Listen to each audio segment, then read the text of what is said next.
আমাৰ প্ৰয়াত আমাৰ শিক্ষাগুৰু ডক্টৰ দুৰ্গেশ্বৰ দলে ছাৰৰ স্মাৰক বক্তৃতা অনুষ্ঠান আৰম্ভ হৈছে। এই অনুষ্ঠান আয়োজন কৰিছে স্মৃতিধাৰা অসম। স্মৃতিধাৰা অসমৰ মূল উদ্দেশ্য হৈছে আমাৰ ডিব্ৰুগড় মহাবিদ্যালয়ৰ প্ৰাক্তন ছাত্ৰ ছাত্ৰীৰ সাংস্কৃতিক আৰু সামাজিক এটা সংস্থা। এই সংস্থাৰ জৰিয়তে আমাৰ যিসকল আমাৰ প্ৰয়াত আৰু জীৱিত যিসকল আমাৰ শিক্ষাগুৰু আছে সেইসকলৰ ওপৰত বিভিন্ন বক্তৃতা অনুষ্ঠান, সম্বৰ্ধনা অনুষ্ঠান, স্মৃতিগ্ৰন্থ প্ৰকাশন ইত্যাদি আমাৰ কাৰ্যসূচী চলি আছে। 2022 চনৰ পৰা আৰম্ভ হোৱা স্মৃতিধাৰা অসমে আমাৰ ইতিমধ্যে 10টাৰো অধিক কাৰ্যসূচী সম্পন্ন কৰিছে। আজি ইয়াত এই অনুষ্ঠান আৰম্ভ হৈছে। আজি এই অনুষ্ঠানৰ মূল বক্তা হিচাপে আমি নিমন্ত্ৰণ কৰি আনিছোঁ ডিব্ৰুগড় বিশ্ববিদ্যালয়ৰ শিক্ষাতত্ত্ব বিভাগৰ সহযোগী অধ্যাপক ডক্টৰ প্ৰাঞ্জল বুঢ়াগোহাঁই। তেখেতে এক বক্তৃতা প্ৰদান কৰিব আৰু লগতে আমাৰ ডিব্ৰুগড় বিশ্ববিদ্যালয়ৰ সমাজতত্ত্ব বিভাগৰ প্ৰাক্তন অধ্যাপক ডক্টৰ শৰৎ খণ্ড শৰ্মা ছাৰ আৰু শ্ৰীযুত প্ৰশান্ত বৰদলৈ ছাৰক বিশেষভাৱে সম্বৰ্ধনা জনোৱা হৈছে।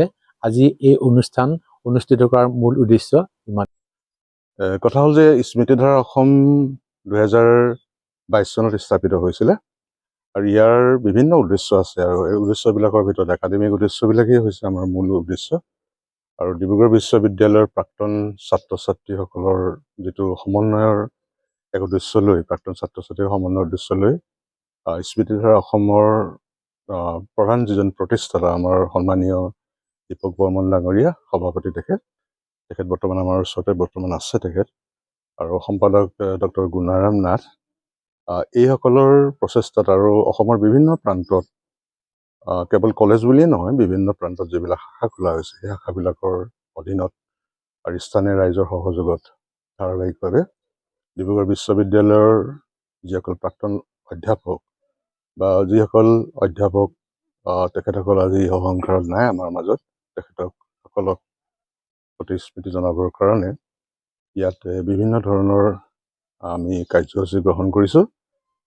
ডক্টৰ দুৰ্গেশ্বৰ দলে ছাৰৰ তেখেতৰ স্মৃতিত আজি অনুষ্ঠানটো আয়োজন কৰা হৈছে। স্মৃতিধাৰা অসম লগতে আমাৰ খোৱাং ৰাইজৰ সহযোগ, খোৱাং মহাবিদ্যালয়ৰ সহযোগ, খোৱাং অঞ্চলৰ শাখা সমিতিৰ সহযোগত এই অনুষ্ঠানটো আয়োজন কৰা হৈছে। আৰু ইয়াত ডিব্ৰুগড় বিশ্ববিদ্যালয়ৰ নমস্য দুজন শিক্ষাগুৰু আজি আমাৰ মাজলৈ আহিছে, তেখেতসকলকো সম্বৰ্ধনা জনোৱা হৈছে। প্ৰশান্ত কুমাৰ বৰদলৈ ছাৰ আৰু ডক্টৰ শৰৎ চন্দ্ৰ শৰ্মা ছাৰ আমাৰ একালৰ শিক্ষাগুৰু আছিল।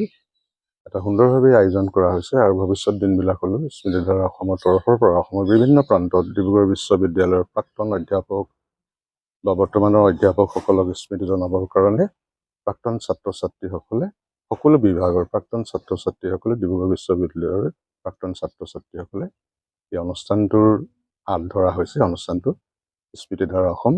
আৰু এই ক্ষেত্ৰত আমি সৰ্বপ্ৰথমে আমি ইয়াৰ সভাপতি শ্ৰীযুত দীপক বৰ্মন ডাঙৰীয়াক আমি সকলোৰ হৈ আমি আন্তৰিক ধন্যবাদ জ্ঞাপন কৰিছোঁ।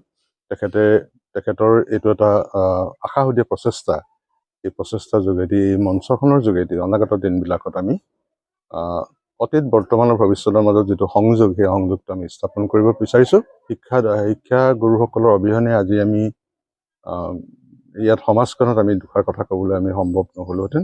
তেখেতসকলক আমি সদায় স্মৰণ কৰিম আৰু লগতে ইয়াৰ আমাৰ বিভিন্ন উদ্দেশ্য আছে, শৈক্ষিক উদ্দেশ্য আছে। সেই উদ্দেশ্যবিলাক আপোনালোক পিছত জ্ঞাত হ'ব। এটা মহান প্ৰচেষ্টা আপোনালোক সকলোৰে আমি সহযোগ লৈ আশীৰ্বাদ লৈ ইয়াক আমি আৰম্ভ কৰিবলৈ লৈছোঁ বুলি সেইকাৰণে কৈছোঁ কাৰণ বেছিদিন হোৱা নাই যদিও ইতিমধ্যে অসমৰ বিভিন্ন ঠাইত বিভিন্ন মহাবিদ্যালয়ত বিভিন্ন ঠাইত আমাৰ অনুষ্ঠানবিলাক হৈছে।